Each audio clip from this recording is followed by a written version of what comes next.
Hello there, my name's Ben Haley, and you may know me from such things as the drummer from Ben Haley and the Comics, my alter ego, Billy Hunter, and just good old Ben, the go-to guy for anything Ben.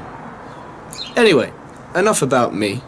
I'm here to meet James Harrison to talk about his new album, Forgotten Songs, and his GoFundMe page. I've got the keys.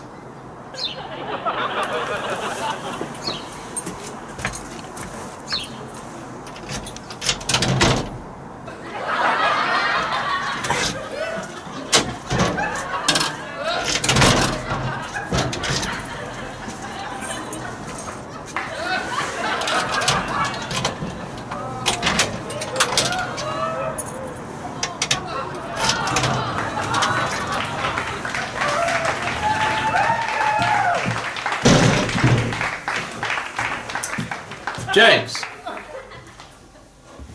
James! I'm gonna have to find him first. James?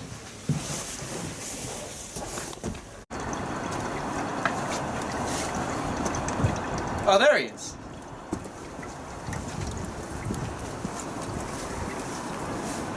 The police don't know anything about it. You went to the police. They can't do things right. Nobody can, Arnold. That's why I want you to go away.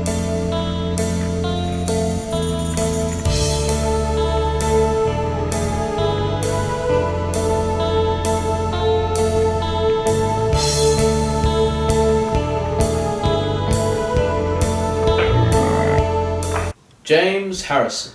Indeed. Your album is called Forgotten Songs. So tell me, how many songs have you forgotten through the years? Well, actually, that's a very good question, and the answer is one.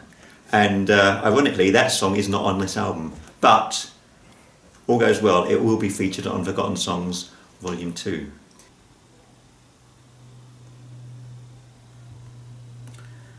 The first song I can see here is called Vault City Limits. How many volts?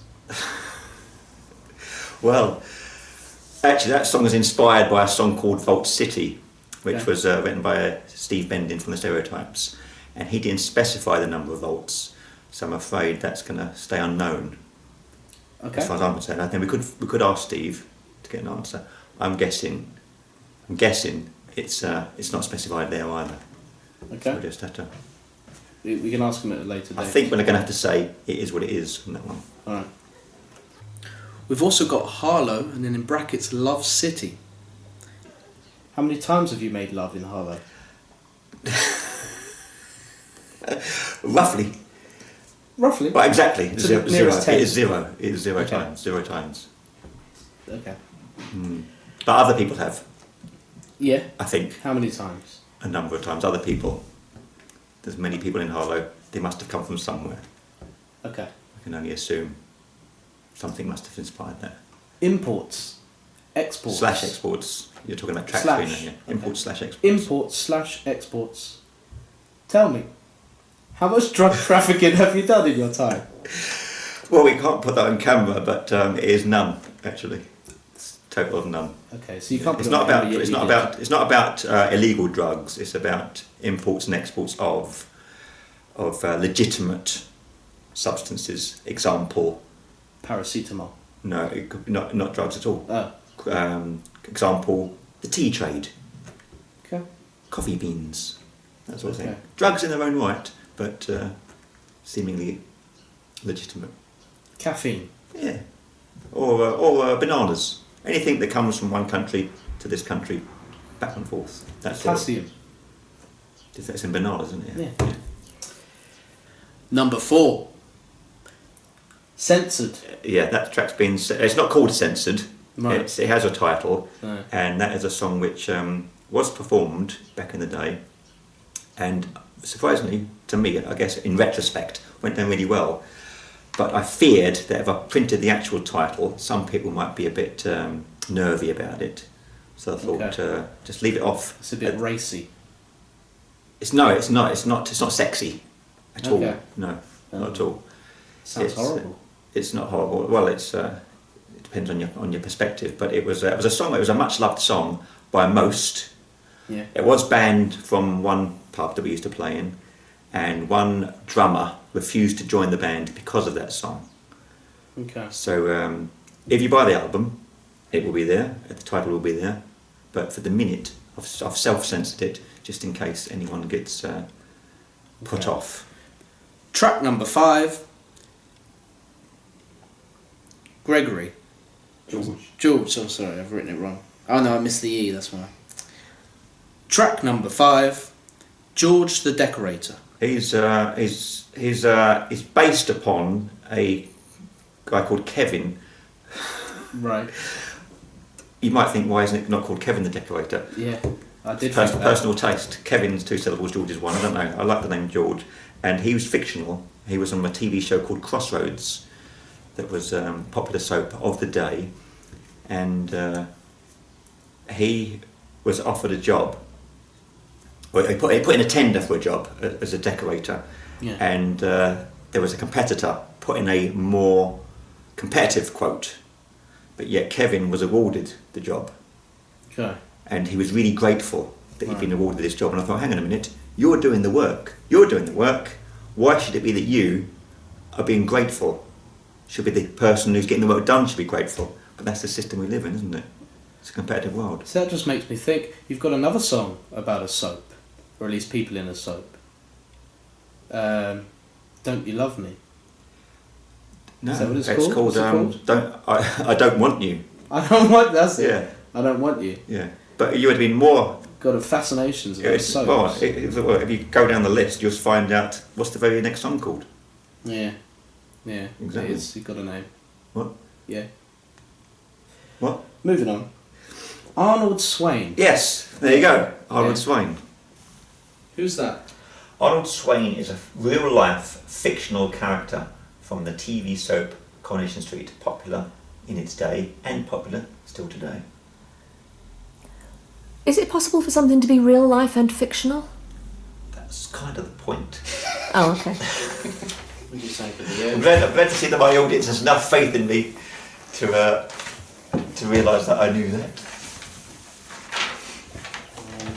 Are you trying to be funny? Yes. Good. Great, go with that then. But he was a real-life fictional character from Yeah. Coronation Street. Seemingly respected in the as the character. The character was respected. A bit middle class. Okay. Not necessarily a bad thing, but very respected in the show as the character. And then all of a sudden, it turns out he's a bigamist. Yeah. Right. Arnold Swain. Who's that? Next question. Okay. Right. I've got you on my mind. Much like your baldness is on my mind right now. But however, what was on your mind when you wrote that song? I think I was trying to write a song that people could sing along with.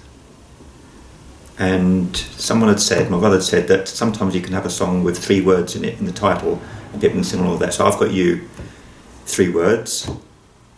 Great. On my mind, an additional 3 words. Il Camacciante. What does that mean? That's Italian for the businessman. Okay. No, it's not about you. It's about a businessman. When you think of things close to you, what closeness do you feel when you sing the song Close to You? Yes, you're talking about the song Close to Me, aren't you? That's the one. That's one song which has gone a huge overhaul. The basic principle was leave the songs alone as much as possible, but in that case I had to completely rewrite the lyrics. They were that poor. The only thing that remained lyric-wise is the title. So nothing's changed there. Reach for the sky. Yeah, Did you get there? it's a work in progress, isn't it? It's still a bit closer, Yeah. Not there yet. How close to the sun would you be now? I think we're getting. Yeah. Science says we're Almost. closer, or is it further away? One or the other. Okay. Did you surpass space or not? It's a metaphor, isn't it? It's a metaphor, Okay. not the actual sky. Oh. It just means aim high with your life. I thought you didn't look too tanned. When you say give me your love, who are you giving it to? Me. Okay. Then that's fine. I didn't quite realise how taxing that title was. I thought that was self-explanatory. Must have been my bad. Well, that's probably it for today and his forgotten songs. Don't know why you would, but if you want to donate to his GoFundMe page, please click the link below. Thank you, it's been okay. I'll see you when I see you. Thank you so much. Thank you so much. Yeah.